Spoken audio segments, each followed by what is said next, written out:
Good day, everyone. Today we will be discussing Woman's Life in a Man's Life Cycle by Carol Diliman, in which she proposes that women come to prioritize an ethics of care while men prioritize an ethics of justice. Gilligan is an American feminist, ethicist, and psychologist best known for her research into the moral development of girls and women, ethical community, and ethical relationships. Starting off in the second act of Chekhov's play, the cherry orchard, Lopahin, a self-made merchant, describes his plans to buy the estate, where his ancestors were once slaves, after failing to convince the Madame Ranevskaya to cut down the cherry orchard. He envisions transforming it into cottages to usher in a new era. Elaborating his vision, he stated, "We should indeed be giants." However, Madame Ranevskaya challenges his vision, suggesting that the idea of giants only belongs in fairy tales and only frightens us anywhere else, revealing a clash of perspectives on human development and values between men and women. In the pursuit of equality and justice between men and women, social scientists have started to notice differences between the sexes that were previously overlooked.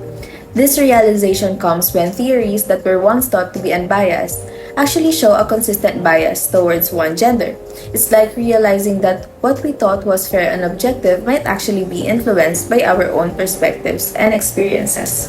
It shows that our understanding of the world is shaped by our own viewpoints and biases. Just like in literature, where different characters offer different perspectives, our scientific understanding is also influenced by whose eyes we see life through. Psychological theories also fall into this trap of assuming that men's experiences are the norm. They tend to view women's experiences through a masculine lens, which can lead to misunderstandings and biases. This bias can be traced back to ancient stories like Adam and Eve, where women are portrayed as deviations from the male norm. Even famous psychologists like Freud base their theories on the experiences of men, leading to misconceptions about women's development. Freud's theory of psychosexual development, for example, focused mainly on the experiences of boys, particularly the Oedipus complex. However, in the 1920s, Freud struggled to reconcile his theory with the differences in female anatomy and family relationships. He initially tried to fit women into his masculine framework, viewing them as envious of what they lacked compared to men.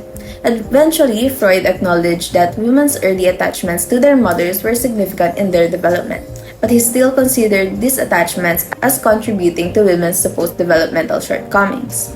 He linked the formation of women's conscience to castration anxiety, suggesting that women lacked the impulse for a clear-cut resolution of the Oedipus complex, which compromised their ethical development. This perspective led Freud to conclude that women had a lesser sense of justice, were less prepared for life's challenges, and were more influenced by emotions in their judgments compared to men. Thus, Freud framed the problem in women's development as stemming from their experiences in relationships. Nancy Chodorow, however, challenged this perspective. She argued that the differences between masculine and feminine roles and personalities were not solely due to anatomy but also to early social experiences, particularly in caregiving roles. Chodorow emphasized that women's primary role in early childcare influenced their personality development, leading to a stronger orientation towards relationships. Chodorow's analysis drew on studies by Robert Stroller, which showed that gender identity formation occurred early in life and was heavily influenced by the child's relationship with the primary caregiver. Girls tended to identify more closely with their mothers, leading to a fusion of attachment and identity formation, while boys typically separated themselves from their mothers to establish their masculinity.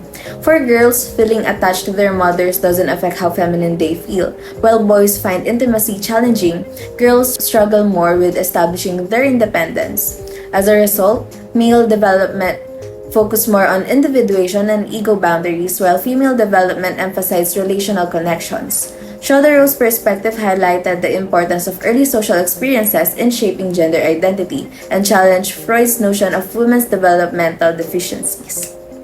She suggests that these differences don't mean women have weaker boundaries or are more prone to mental health issues. Instead, she believes that girls develop a strong sense of empathy early on, seeing others' needs as their own. Girls don't see pre-oedipal relationships as threatening to their sense of self as much as boys do. Chodorow's ideas are supported by studies of children's games where social development occurs. During games, children learn to take on different roles and understand rules. These experiences shape how they interact with others and see themselves, highlighting the differences in how boys and girls develop socially and emotionally.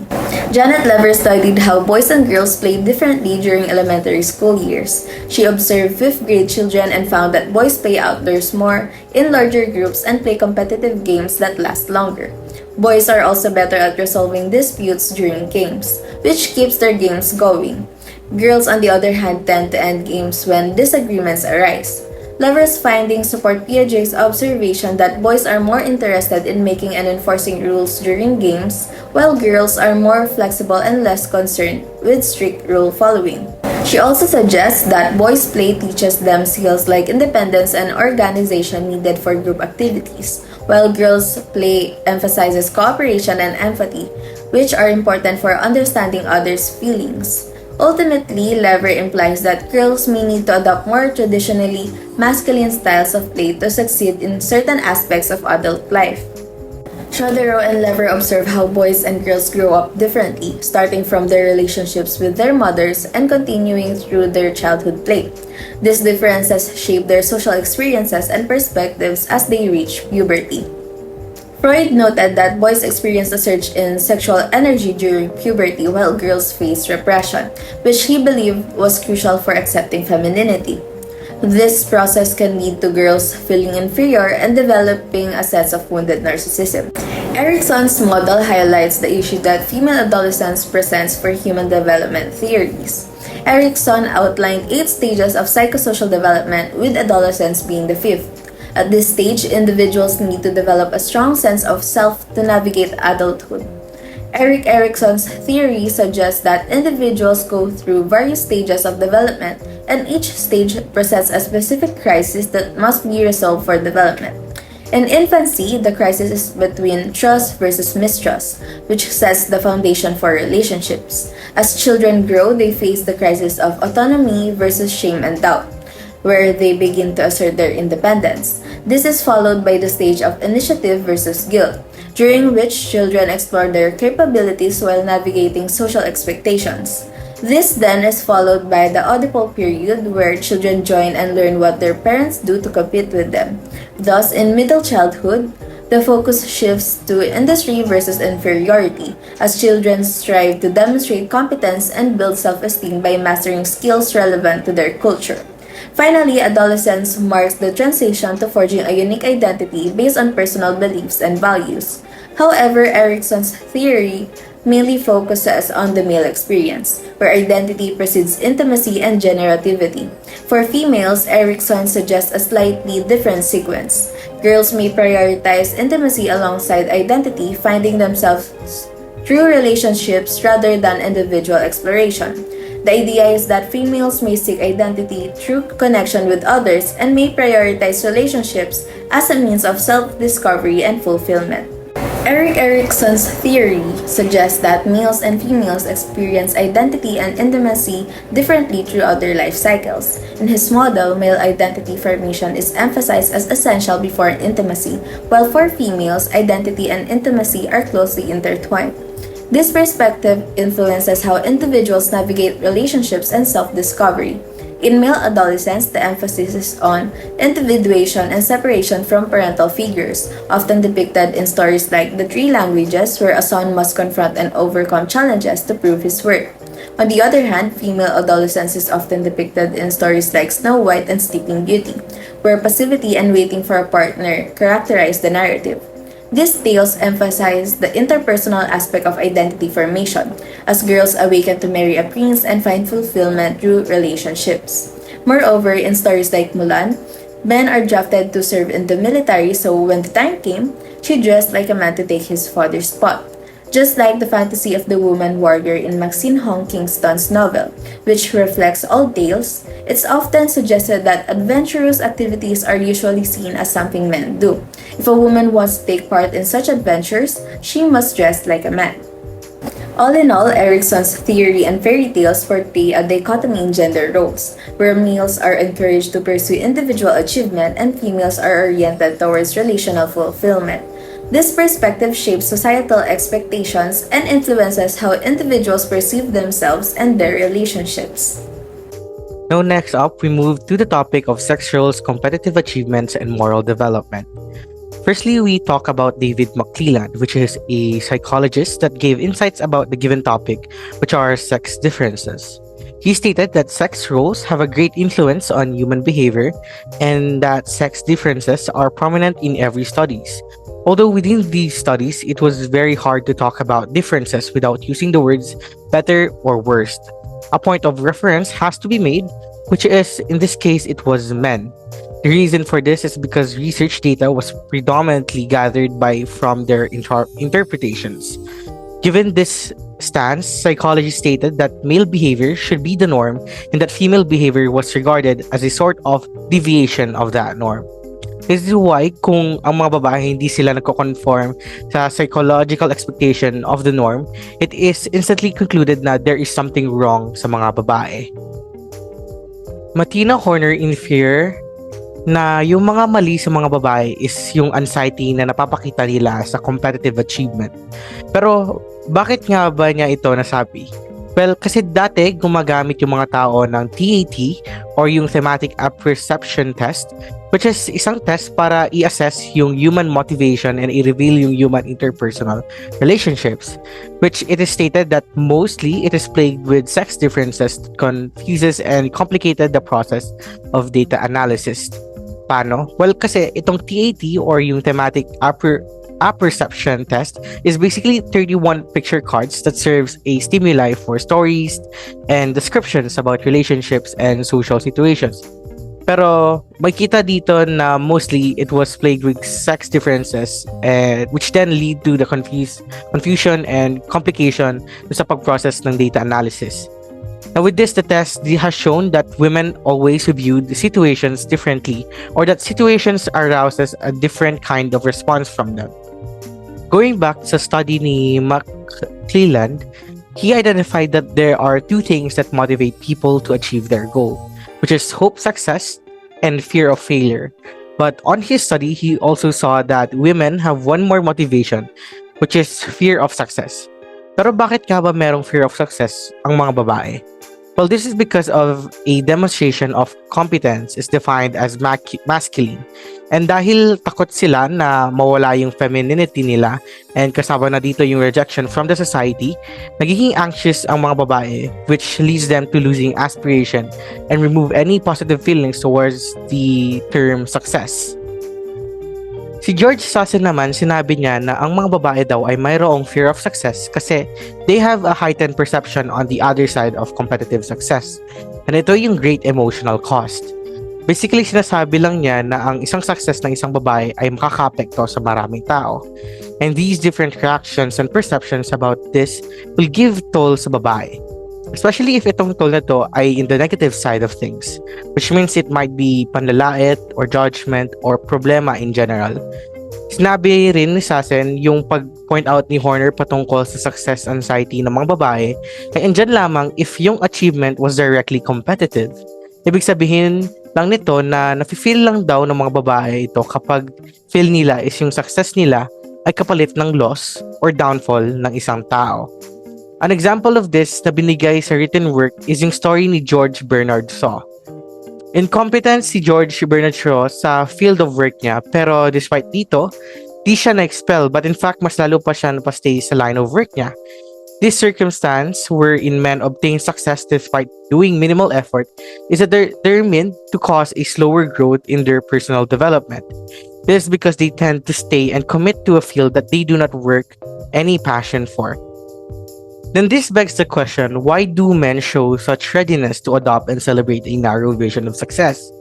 The answer lies under social orientation. Particularly speaking, meron silang positional social orientation, which means that they are more concerned with the rules and most likely feel satisfied of their success if the rules has been indeed been followed on their path of achieving it. Sa madaling salita, as long as alam nilang sinusundan nila yung mga rules at feel nila na wala silang nagagawang mali, enough na ito para ma-feel nila sa sarili nila yung success and feel good about it. Pero iba naman ito sa mga babae. Kasi yung social orientation nila is personal, which means they are more concerned with what is going to happen in the relationship upon the achieving of success These decision in pursuing success in such case is dependent on the perceptions of the people will have once success is attained. Because of this, dependent on external factors such as relationships on other people that exist in women, mas may chance na ma-feel successful ang mga lalaki kasi they only take into consideration a single factor, just again, yung rules. Now let's talk about Virginia Woolf. She stated that masculine values are the ones that prevail the society. And because of this, women question their feelings and after their judgments in difference of others. She stated that this difference is rooted both in their social subordination and substance of their moral concern. Contrary sa mga sinasabi ng ibang tao na this is a weakness, sinabi ni Woolf na this is a source of strength. Particularly speaking, sensitivity to the needs of others and assumptions of responsibility for taking care lead women to attend to voices other than their own and to include in their judgment others' point of view. This has led Woolf to conclude that this women's moral weakness is di maiwalay sa moral strength nito. Based sa mga nabanggit kanina, women define themselves in a context of human relationship and judge themselves in their ability to care as this helps them build a sense of moral strength. As a result, mostly nagre-revolve yung tinitake nilang role as nature, caretaker, and helpmate in a man's life cycle. Pero yung mga man, they tend to devalue this care because their development is centralized in individuation and autonomy, a situation that causes them to view relationship as a weakness that could be seen in women. The studies of Proverin, Vogel, Clarkson, and Rosenfranks elaborate on this matter by discussing the stereotypes that relegates expressive capacities to women while placing instrumental abilities in the masculine domain. Sa madaling salita, yung mga qualities na necessary for adulthood kagaya ng autonomous thinking, clear decision making, and responsible action are commonly associated with masculinity. This lead to be an undesirable attributes of the feminine self, which favors the separateness of the individual self over connection to others. Autonomous life of work is prioritized than interdependence between love and care in men. This has led men to develop intimacy and caring much later in their life, while women have possessed these qualities at the very beginning. This perception that affection and intimacy are instinctive in women, yung mga psychologists na-neglect nila yung idea ng pagde-develop ng mga babae sa gantong aspeto. Kohlberg's 6 Stages of Moral Development. Ito yung study ni Kohlberg that talks about the stages of moral development, and sinabi dito na yung mga babae daw ay deficient sa aspeto nito kasi they exemplify yung third stage ng 6-stage sequence niya. Pero this leads to a paradox wherein the very traits that they have defined, the goodness in women, makes them as deficient in moral development. Pero ano nga ba yung Kohlberg's theory of moral development? Well, Kohlberg's theory of moral development is a theory that focuses on how children develop morality and moral reasoning. He stated that moral development occurs in a series of 6 stages, 3 levels with 2 stages each. First is the pre-conventional morality, and this refers to the stage of moral development before conventional morality. And last till the age of 9, where most of these ages where children's decisions are influence of adults' expectations and the penalties of breaking rules. The second stage of the conventional morality is where the acceptance of social convention regarding what is desirable and righteous signifies the next stage of moral development. Adolescents and adults absorbs the moral principles they have learned from their role models and society during this time. Lastly is the post-conventional morality, and people at this level have already acquired about knowledge and abstract moral principles. Despite being highly influential, Kohlberg's theory has have been highly criticized in the past years for being Western-centered, biased towards men, and having limited worldview centered on upper middle class ideology and viewpoints. The theory also suggests that moral logic is primarily focused on seeking and maintaining justice. Now, a 25-year-old man were asked in an interview what is the word morality means to you. He responded that nobody knows the answer. And it is recognizing the right of an individual, the right of another individual, and not interfering with those rights. It is to act as to how others treat you, and that is to preserve the right of a human being to exist and to the right of the human being to do as he pleases while not interfering with the right of others. Another response is from a 25-year-old woman, and she stated that we need to depend on each other, and hopefully it is not only a physical need, but the need of fulfillment within ourselves. That another person's life is enriched by cooperating with other people and striving to live in harmony with everybody else. With these responses, we could see that the man's response is by talking about not interfering with the rights of others, while the woman talks about helping others when you could help them. The man's response revolves around morality based on the rights, while the woman revolves around morality based on responsibility, connection, and relationship. The masculinity rights conception aims to resolve moral issues objectively, while the feminine conception stressed the conception, imperfection nature, and resolution. That's all. Thank you.